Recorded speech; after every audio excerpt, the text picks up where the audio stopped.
Anxiety is your body's way of preparing for something it thinks might happen. It's important to remember that anxiety isn't a sign that something bad is actually happening, but it's rather a protective response to potential danger. So your body creates energy. It becomes hypervigilant, it tenses your muscles, it raises your heartbeat to prepare for something it thinks will happen. So it's your body's way of trying to protect you. Now, some of us experience anxiety more somatically. We feel tension in the body, we have a rapid heartbeat, we may even have headaches, while others experience anxiety more mentally. So we have racing thoughts, we are constantly worrying, we are overthinking. Oftentimes, though, it is a combination of both. And while anxiety can feel overwhelming, which of course I know, because I am human too, and it might even feel like a problem that needs to be fixed, it's actually a messenger of your body. So when we feel anxious and stressed, our thoughts may sound something like, I have to do this now, there's no time, there's so much to worry about, I am behind on everything, and what if X, Y, and Z will happen? These thoughts often arise because anxiety is rooted in fear of a certain outcome, right?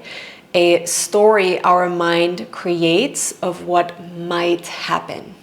And it's important to understand that your story follows your state. So each state of your nervous system comes with a certain narrative. A story that basically tells your entire body, including your brain, what to believe. So when we are in an anxious state, our nervous system is on high alert, and the story our mind creates follows suit, right? And that reinforces this feeling of fear and of urgency. Now, I'm saying that time and time again. Our bodies are not working against us. Our bodies are working for us. Our bodies are always trying to protect us. And this protection can create a build-up of energy that needs to be discharged, especially when you feel anxious often or maybe even constantly. So movement, therefore, is hugely important to help our bodies release this pent-up energy. And the practice then isn't about trying to fix the response, but rather to attune to it. So to acknowledge it, to be with it, to tend to our bodies and the way it is communicating with us. And one last but very important thing I want to say is that we live in a society that often tells us to speed up.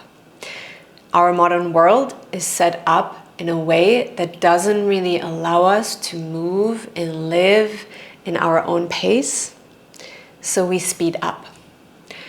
We speed up in a way that doesn't work for our bodies, in order to match what society is showing us, in order to belong, right?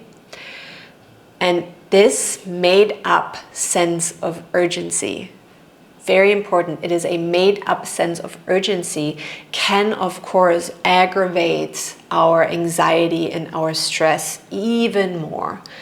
When what we actually need in those moments is to slow down, to go at a pace that actually works for our bodies, and to help us reconnect with what we are feeling in the here and in the now. So for today's practice, an invitation to think about the concept of acceptance. Coming into presence with us and our current circumstances. And not acceptance to override something, but asking how present can we become with the experience we are having right now. So really trying to hold a greater space for us to be human, right?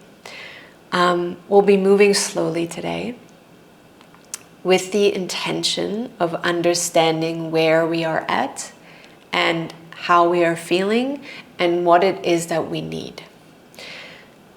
Please remember that your body is innately wise and it will guide you where you need to go. So really the practice is about listening. It's about listening to your body and its signals, and then allowing its space to release and to restore.